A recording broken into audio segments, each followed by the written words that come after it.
Hola, hola, vamos a grabar una clase. Espero hacerlo no de una sola tirada, sino que ojalá en unas tres cápsulas, porque me han dicho que es mejor hacerlo así, ¿ya? Yo creo que es más pedagógico, ¿ok? Entonces voy a parar mi video. ¿M? Y la materia que nos compete ahora se llama pruebas de hipótesis para dos muestras. ¿M? Vamos a comparar poblaciones. Ahora, ustedes ya han visto pruebas de hipótesis, ya saben más o menos de qué se trata. Tienen por ejemplo, quieren saber si la proporción, no sé, de diabéticos en Chile es más o menos la misma proporción de diabéticos que en el resto del mundo. Es decir, tenemos un número fijo, ¿no es cierto? Un número, no sé, 30%, y, y queremos compararlo con eso, o queremos comparar con alguna promedio, el promedio de densidad de glóbulos rojos que tenemos. Entonces, por alguna razón, nosotros estamos trabajando con una sola población, comparándola con un número, ¿ya? Pero, eh, en otros casos, va a ser muy importante comparar dos muestras, comparar dos grupos. Por ejemplo, ¿es mejor la aspirina o el paracetamol? ¿Cómo lo vamos a saber?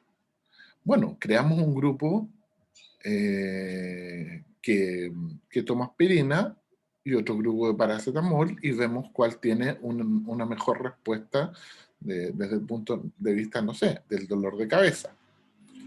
Hombres y mujeres, quienes son más fieles, estamos comparando dos grupos, colegios municipales versus colegios subvencionados, quienes tienen mejores resultados.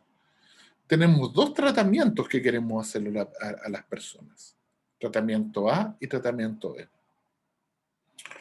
¿Aumenta el consumo de café la prevalencia de cáncer al pulmón? Bueno, ¿qué tiene que ver esto con dos grupos? Bueno, que existe un grupo que consume café y otro que no. Entonces podemos ver si el grupo que consume café eh, tiene mayor prevalencia de cáncer al pulmón. De repente quizás podríamos echarle la culpa al café y decir, oye, acá hay un efecto del, del café sobre el cáncer de pulmón. ¿Mm? Desde el punto de vista metodológico, desde el punto de vista de lo que está detrás, desde el punto de vista de las ideas, es exactamente lo mismo que para las pruebas de hipótesis para una muestra. Ya el razonamiento estadístico es esencialmente lo mismo, las fórmulas van a cambiar un poco, las fórmulas no son muy importantes. Eh, Seguramente si aparece alguna pregunta sobre esto en la prueba, va a ser una pregunta más bien conceptual, y no una pregunta en que tengan que calcular, y si tienen que calcular, va a ser hay un tipo de, de- de comparación de dos grupos que es especialmente fácil de comparar, y eso podríamos hacerlo para que lo hagan una prueba en un tiempo, en los tiempos que dan las pruebas, para poder responderlas bien. ¿Mm? Ahora, cuando nosotros estamos trabajando con comparaciones entre dos grupos, queremos comparar esencialmente dos cosas: proporciones, lo mismo que antes, proporciones y promedios. También existen medianas, también existen test de hipótesis de dos grupos para ver cuál tiene mayor desviación estándar, etcétera. Pero nos vamos a concentrar en la proporción y la mediana. Pero existe un concepto muy importante que ustedes ya lo han visto,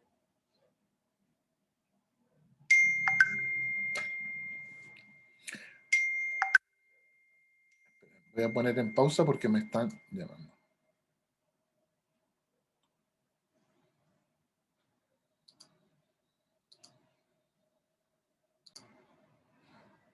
Ok, reanudamos la grabación. Disculpen que tenía una llamada importante.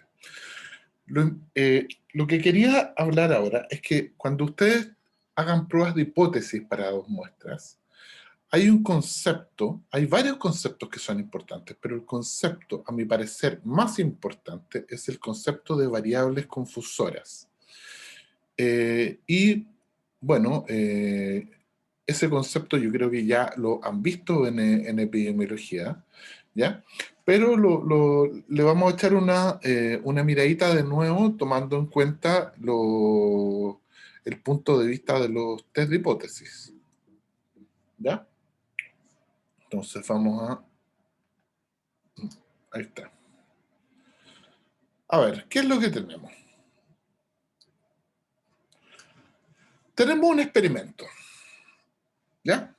Queremos confirmar, controlar, y queremos un experimento que hay que controlar lo más posible. La idea de los experimentos es ser controlados, ¿ya?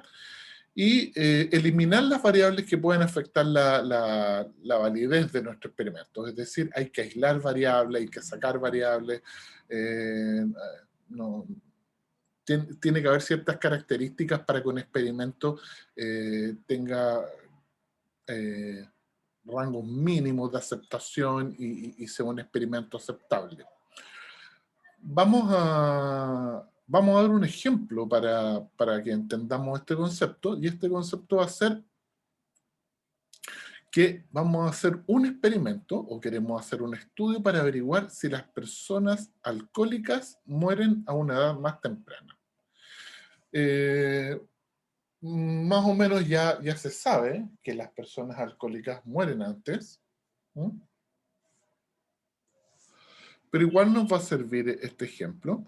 Olvídense que supongamos que no tenemos idea que las personas alcohólicas mueren antes, pero empezamos a hacer estudios, ¿ya? Y al hacer los estudios, efectivamente vemos que las personas alcohólicas mueren antes. ¿Mm? Exactamente. ¿Ya? Vemos que las personas que consumen alcohol en exceso...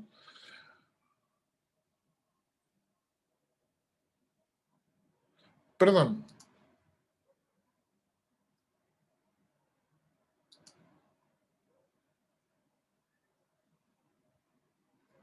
Ah, ya, ahora sí. Perdón, tuve una confusión. Pero el problema es el siguiente.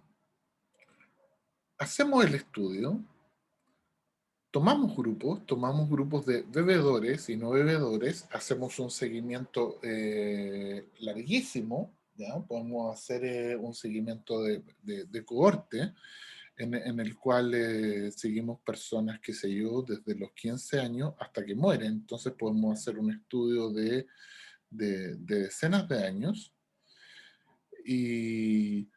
pero puede ocurrir lo siguiente, que si bien el grupo de bebedores o de alcohólicos o como lo quieran llamar, no necesariamente murió antes por su consumo de alcohol. Puede haber una variable confusora que está confundiendo la variable y nos está diciendo, y que nos está confundiendo, nos está diciendo, ¿saben qué? Esta fue la variable que hizo que estas personas murieran antes, porque hay una variable asociada a los alcohólicos, pero que no es el alcoholismo, y esa es la variable que está haciendo que las personas alcohólicas eh, mueran antes. Por ejemplo, las personas alcohólicas tienden a fumar más que las personas no alcohólicas. Entonces, a lo mejor es el consumo de cigarrillos y no el consumo de alcohol el que está haciendo que las personas alcohólicas mueran antes.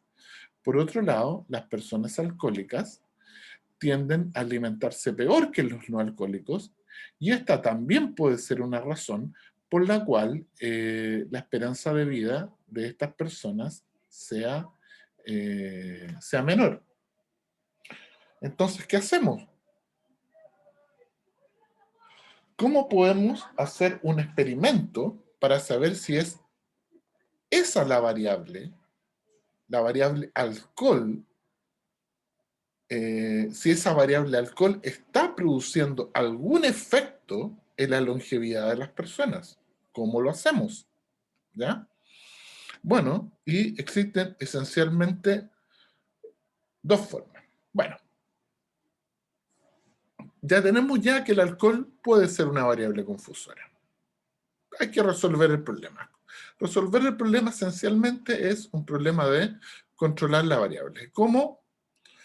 Hay más o menos dos formas. Una es trabajando con grupos homogéneos, que es un poco difícil conseguirlo, pero pero una opción, que es trabajar con grupos homogéneos que se diferencian solo en la variable que queremos estudiar. Por ejemplo, trabajar con personas que tienen más o menos la misma educación, el mismo sexo, eh, que se han criado más o menos en el mismo clima, eh, que no fuman, o sí fuman, pero la idea es que tengan las mismas características. Supongamos que son personas que no fuman, que tienen características de alimentación parecidas.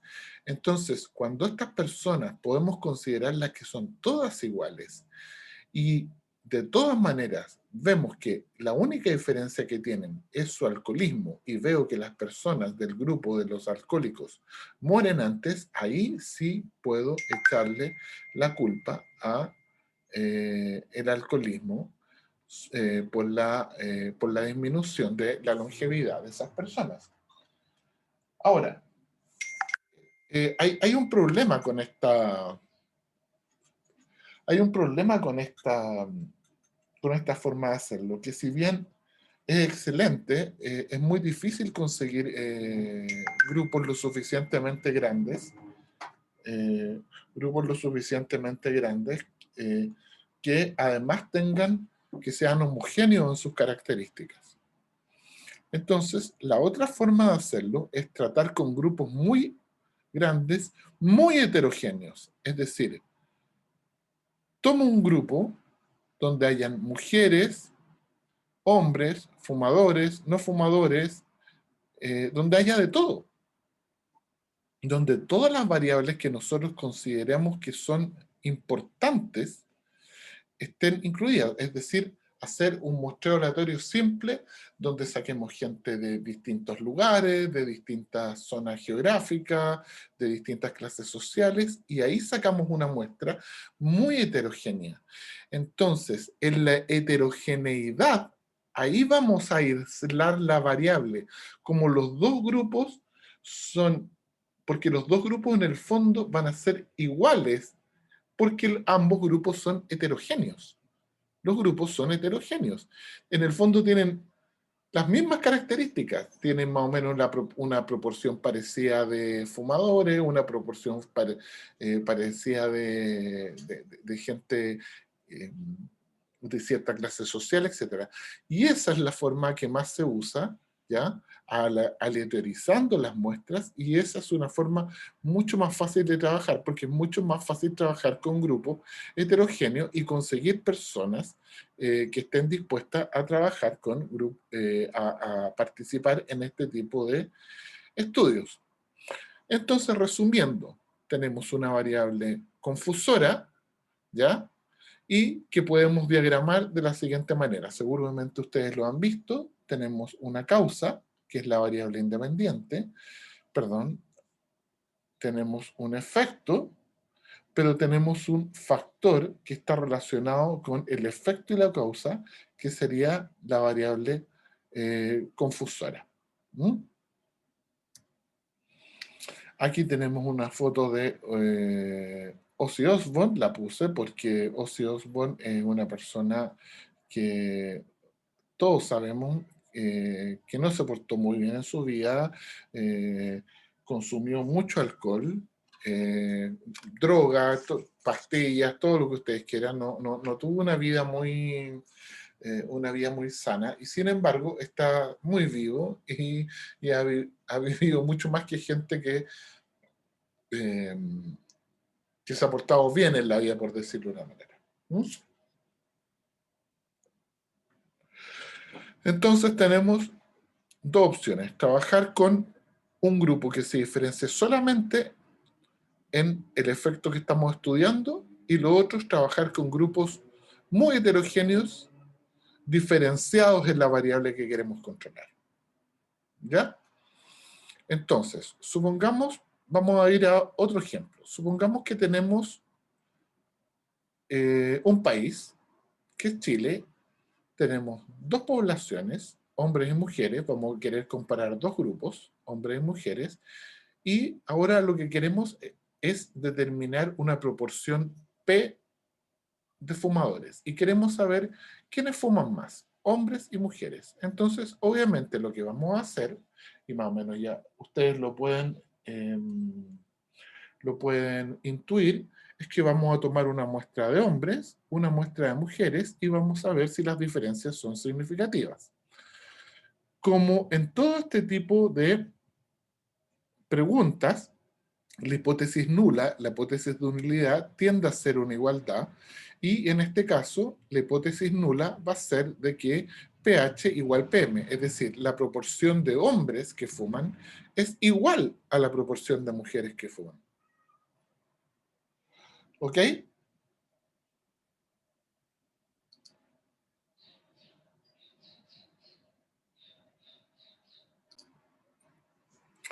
Entonces, hipótesis nula.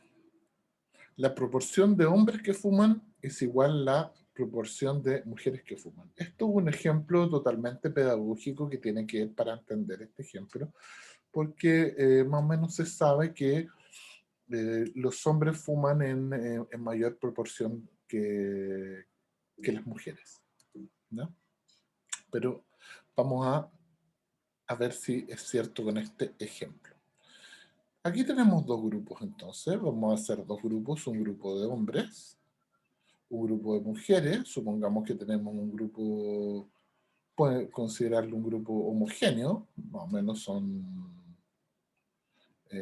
todos de la misma edad, tienen más o menos las mismas características, y tenemos un grupo de mujeres, ¿ya? Como ya se los he dicho muchas veces, cuando trabajamos en test de hipótesis, en todo test de hipótesis que nosotros hagamos, vamos a suponer correcta la hipótesis nula. Es decir, vamos a trabajar suponiendo que la hipótesis nula es verdadera, que en este caso es que los hombres fuman igual que las mujeres en proporción. ¿Ya? Lo que viene ahora es lo de siempre, tomar muestras. Ahora no vamos a tomar una sola muestra, sino que dos. ¿Por qué? Porque tenemos dos grupos, un grupo de hombres y un grupo de mujeres. Los grupos no tienen por qué estar balanceados, y podemos tomar perfectamente más mujeres que hombres o más hombres que mujeres. Supongamos que vamos a tomar 100 hombres y vamos a tomar 100 mujeres. ¿Qué pasaría si nuestro supuesto es correcto? Es decir, los hombres fuman en igual proporción que las mujeres. Bueno, vamos a tomar una muestra. Supongamos que esto es una muestra de hombres, de todos los hombres, y esto es una muestra de todas las mujeres. Entonces, si poblacionalmente los hombres fuman más o menos igual que las mujeres, las diferencias muestrales, es decir, los P chicas, van a ser pequeñas. No deberían diferir demasiado. Es decir, si los hombres fuman en un 30% y las mujeres en un 29,8%, si yo tomo una muestra, las muestras no deberían de diferir demasiado. ¿Ok? Es más o menos claro. Y de nuevo vamos a hacer el proceso que habíamos hecho antes, que es el proceso de tomar muestras repetidas, ¿ya? Y tomarlas una y otra y otra y otra vez, ¿ya? Distribuciones muestrales. ¿Por qué? Porque podría darse que por una cuestión solamente de azar, justo nos tocó una muestra en que las mujeres fumaban mucho más que los hombres, o los hombres fumaban mucho más que las mujeres. Entonces lo que vamos a hacer es más o menos lo mismo que habíamos hecho antes, y hacer una distribución de una variable. Y en este caso la variable es una diferencia. Es decir, tomo muchas muestras de 100 hombres, saco su proporción, toma muchas muestras de 80 mujeres, saco la proporción y resto la proporción, y hago ese ejercicio un montón de veces y empiezo a graficar qué es lo que pasa. Como ustedes ya podrán imaginarse, la distribución que va a ocurrir si yo hago eso muchas veces va a ser una distribución con media cero, suponiendo que los hombres y las mujeres fumen más o menos en la misma proporción, ¿ya? Y además que la varianza va a ir disminuyendo con el tamaño de las muestras, es decir, vamos a tener cálculos mucho más precisos entre más grandes sean las muestras, ¿ya? Entonces la variable ahora de interés no es una proporción muestral P como teníamos antes, sino la diferencia de dos proporciones, ¿ya? Y aquí tenemos una fórmula muy parecida a las fórmulas que habíamos antes. ¿Qué pasa si los hombres y las mujeres, ¿ya? Eh, fuman más o menos en forma parecida? Y tomamos muchas muestras P1 menos P2, es decir, pH menos PM. Tomo muchas muestras de tamaño N1, de tamaño N1, N sub H para los hombres, y de tamaño N2, que es la muestra para mujeres, que no tienen por qué ser iguales, me interesa la proporción, ¿ya? Y esta muestra general de hombres y mujeres va a tener una característica especial. Va a ser fumadora en una proporción P. Esa proporción P es la proporción total de fumadores de la población, tomando tanto en cuenta hombres como mujeres. En el caso de que la hipótesis nula sea cierta, la diferencia que voy a tener entre las proporciones de hombres y mujeres se va a distribuir de nuevo, como teníamos antes, de manera normal, centrada en cero y con una cierta desviación estándar, ¿ya? Que va a estar determinada por la proporción P total de población de hombres y mujeres que fuman, y va a estar también determinada por los tamaños muestrales que yo usé, ¿ya? A esta parte de acá se le llama error estándar. Entonces vamos a tener el ejemplo que hemos estado usando hasta ahora, que es, queremos saber si la prevalencia de tabaquismo es diferente entre los sexos. Vamos a tomar 52 varones, en este caso. Porque siempre, al final, de todas maneras, siempre vamos a tomar una sola muestra de hombres y una sola muestra de mujeres, como siempre. Pero tenemos 52 varones, de los cuales 10 fumaban, y 100 mujeres, de los cuales 36 fumaban. Por lo tanto, nos dio que la proporción de hombres que fuman en esta muestra, en estas dos muestras, es mayor en los hombres.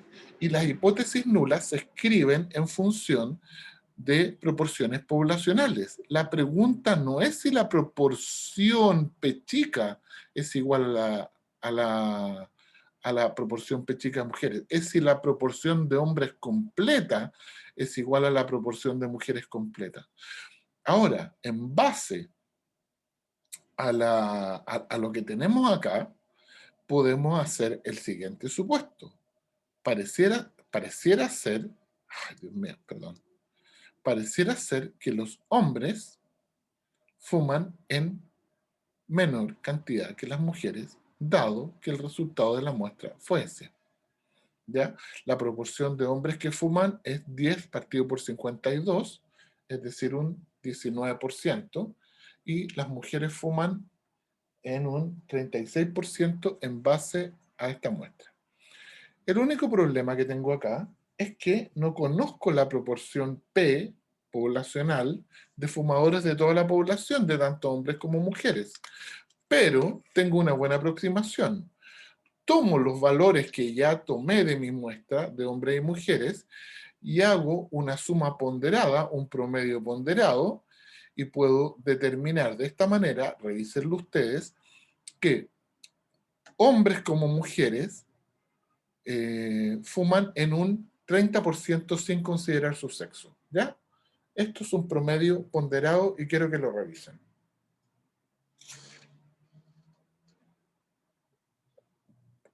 Entonces, como vamos a necesitar esta P y no la tenemos, vamos a usar esta P sub 0, que sí la tenemos, que es la mejor aproximación a la P mayúscula. ¿Ya? Entonces, el error estándar, que era este, lo vamos a cambiar por este otro error estándar, donde P sub 0 es la proporción muestral que vamos a considerarla lo más parecido posible a la que vamos a suponerla, que es muy parecida a la proporción poblacional. Aquí ustedes ya pueden adivinar que ojalá las muestras sean lo más grandes posibles. Y sencillamente reemplazo. N sub H era la cantidad de, era la muestra de hombres y N sub M la muestra de mujeres. ¿Ya? Y aquí saco el error estándar que me da 0,079. Entonces, tengo que la distribución pH menos PM se distribuye de manera normal si es que el supuesto de que hombres y mujeres fuman igual es cierto. En ese caso, estas diferencias se van a centrar en cero con este error estándar. ¿Ya? Y como siempre, vamos... no sé por qué esta cuestión se corre tanto sola. ¿Ya? No sé qué aprieto que se me corre. Entonces vamos a sacar de nuevo el Z, que es cuando ustedes tengan cualquier distribución normal, pueden crear un Z estandarizado, que es tomar esta variable, restarle la media y dividirla por la desviación estándar, que en este caso recibe el nombre de error estándar, y sabemos que este Z se distribuye de manera normal entre 0 y 1. ¿Cuál fue la diferencia de las proporciones encontradas? pH menos PM nos dio menos 0,168. ¿Ya? Y esta la puedo reemplazar en el Z. Entonces pH menos PM es menos 0,168 y reemplazo el 0,079 en este Z. Y ahora saco la probabilidad de que Z sea menor a este valor. ¿Ok? Saco, este va a ser mi p-valor. ¿Cuál es la probabilidad de que Z sea menor a este valor? Y voy a la tabla de la normal estandarizada y veo que la probabilidad de que Z sea menor a 2,13 es bastante pequeña, es 0,0166, es decir, 1,66%. Y ese es el valor del test. Con un alfa de 5%, un alfa de 10%, rechazo la hipótesis nula, porque, por favor, para que entiendan bien esto, revisen los otros ejercicios que hicimos con prueba de hipótesis para una proporción. ¿Ya? Ahora, si yo quiero un alfa de 1%, un nivel de significancia de 1%, no puedo rechazar la hipótesis nula. Es decir, si yo quiero realmente tener estás muy seguro de que la diferencia es así y no estoy muy dispuesto a cometer un error de tipo 1, entonces no puedo rechazar la hipótesis nula y voy a decir que hombres y mujeres fuman más o menos en la misma proporción. De todas maneras, como un p-valor de 1,66, la probabilidad de cometer un error de tipo 1 al rechazar la hipótesis nula, dado que el p-valor es chico, es una probabilidad pequeña. Como tarea, háganlo. ¿Qué hubiese pasado si esto hubiese tenido dos colas? ¿Qué habría pasado si la hipótesis alternativa hubiese sido, en vez de, o sea, la hipótesis nula habría sido la misma, pH igual PM, pero la hipótesis nula no es una desigualdad. O sea, no es un mayor igual o un menor igual, sino que es sencillamente una desigualdad. Y algo ya hemos visto. Ujú. Entonces vamos a dejar hasta acá esta cápsula. ¿Ya? Vamos a dejar de grabar.